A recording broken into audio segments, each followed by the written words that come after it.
नमस्कार दोस्तों, आज की वीडियो में हम बात करने वाले हैं सरसों की बिजाई के समय हमें कौन से खाद कितनी मात्रा में डालने हैं और कौन सी वो पावरफुल खादें हैं जिससे बाकी हमारी सरसों की पैदावार बढ़ सके। कई सारे किसान गलतियां करते हैं, अपनी सरसों की बिजाई के समय गलत तरीके से खादों को डालते हैं जिससे वो अपनी सरसों की खेती में लागत को ही बढ़ाते हैं। तो कौन सी वो खादें हैं, आज की वीडियो हम A to Z बात करते हैं। इससे पहले अगर आपने हमारे यूट्यूब चैनल को सब्सक्राइब नहीं किया तो सब्सक्राइब करके ऑल नोटिफिकेशन को ऑन कर दें, जिससे आने वाले वीडियो का नोटिफिकेशन आपको मिलता रहे। तो इस वीडियो में जो भी हम खाद की मात्रा बताएंगे वो 1 एकड़ के लिए होगी, इसका आप ध्यान रखें। हमारे कृषि वैज्ञानिक और कई सारी कृषि यूनिवर्सिटी रिकमेंड करती हैं कि हमें अपनी सरसों की खेती में 50 किलो नाइट्रोजन, 24 किलो फास्फोरस और 24 किलो पोटास की जरूरत होती है। ये 3 मुख्य पोषक तत्व हैं, बाकी तत्व की बात हम आगे वीडियो में करेंगे। तो अब हम अपनी सरसों की फसल में अगर NPK डालते हैं तो NPK से ये मात्रा हम कैसे ले सकते हैं। 100 किलो NPK में 12% नाइट्रोजन, 32% फास्फोरस और 16% पोटास होता है। जबकि हम NPK की कितनी मात्रा लें कि हम 24 किलो फास्फोरस दे सकें, 24 किलो पोटास के साथ 50 किलो नाइट्रोजन दे सकें।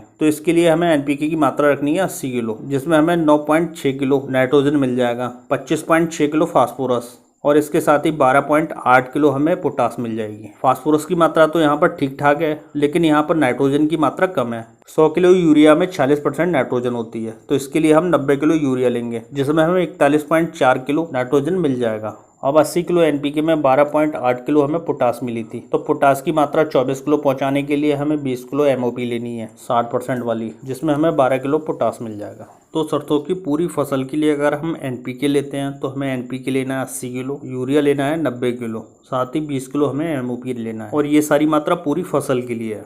इसमें 90 किलो यूरिया में से हमें बिजाई के समय 20 किलो यूरिया डालना है, बाकी 45 किलो हमें पहले पानी पर देना है और 90 किलो यूरिया में से बचा हुआ 25 किलो यूरिया हमें दूसरे पानी पर डालना है। तो ये तो बात होगी NPK की, अगर आप अपने खेत में NPK डाल रहे हो। और अब बात करते हैं DAP के बारे में। DAP में 18% नाइट्रोजन होता है, 46% फास्फोरस होता है और 0% पोटास होता है। अब DAP की हम कितनी मात्रा लें कि 50 किलो नाइट्रोजन मिल जाए, 24 किलो फास्फोरस के साथ 24 किलो हमें पोटास मिल जाए। तो यहाँ पर DAP की मात्रा लेनी है हमें 50 किलो, जिसमें हमें 9 किलो नाइट्रोजन मिलता है, साथ ही 23 किलो फास्फोरस मिलता है और पोटास की मात्रा इसमें 0 होती है। अब 50 किलो DAP से हमें 23 किलो फास्फोरस मिल जाता है, जो कि 24 किलो फास्फोरस से 1 किलो कम है, तो यहाँ पर कोई दिक्कत नहीं है। अब नाइट्रोजन हमें मिलता है 9 किलो, तो यहाँ पर हम 50 किलो नाइट्रोजन लेने के लिए 90 किलो यूरिया को लेंगे, जिसमें हमें 41.4 किलो यूरिया मिल जाएगी। साथ ही हमें 40 किलो MOP लेना है, जिसमें हमें 24 किलो पोटास की मात्रा मिल जाएगी। तो अगर आप अपनी सरसों की खेती में DAP डालते हो तो आपको 50 किलो DAP लेना है, साथ ही 90 किलो यूरिया लेनी है, जिसमें से 20 किलो यूरिया आपको बिजाई के समय देनी है, बाकी 45 किलो यूरिया आपको पहले पानी पर देना है और बचा हुआ 25 किलो यूरिया आपको दूसरे पानी पर देना है, साथ ही 40 किलो आपको MOP लेना है। तो ये DAP,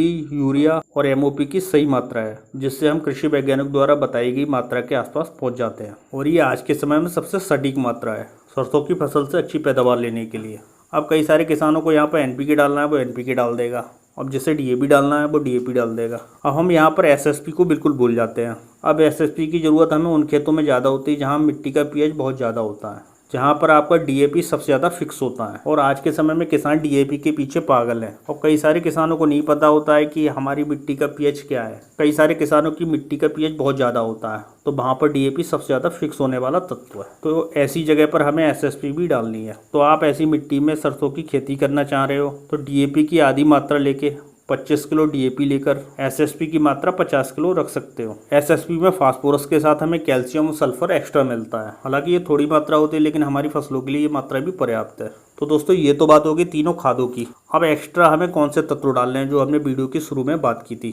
तो यहाँ पर हमें 10 किलो बेंटोनाइट सल्फर डालनी है, जो हमारी फसलों में आहिस्ता आहिस्ता रिलीज होती है। हमारी फसल को जिस अवस्था पे जितनी सल्फर की जरूरत होती है उस सल्फर को हमारे पौधे एब्जॉर्ब करते रहते हैं। और जिनको आपने पिछली फसलों में डाला है तो इस फसल में डालने की कोई जरूरत नहीं है। बस आप DAP के साथ SSP को भी जरूर मिलाया करें, जिससे आप अपनी सरसों की खेती से अच्छी पैदावार ले पाओगे, क्योंकि SSP का pH कम होता है। इसके साथ ही कई सारे और तत्व होते हैं जिनसे हम अपनी सरसों की फसल में बम्पर पैदावार निकाल सकते हैं। और यूरिया को आप सरसों की बिजाई के समय जरूर दिया करें, भले ही थोड़ी मात्रा में दें लेकिन इसे जरूर दें, क्योंकि सरसों में पहले पानी का समय 25 से 30 दिन होता है। अब यहाँ पर सरसों की वानस्पतिक विकास के लिए नाइट्रोजन की बहुत ज़रूरत पड़ती है, तो आपने जो बिजाई के समय नाइट्रोजन डाला है बस यही नाइट्रोजन आपको काम देगा। तो दोस्तों ये तो रही आज के समय में सरसों की फसल में खाद डालने की सबसे सटीक मात्रा। इसके अलावा आपको और कोई ज़्यादा दिमाग नहीं लगाने की ज़रूरत है और ना ही कुछ एक्स्ट्रा डालने की ज़रूरत है। वीडियो अच्छा लगा हो तो एक लाइक करिए, साथ ही चैनल को सब्सक्राइब करिए। जय किसान।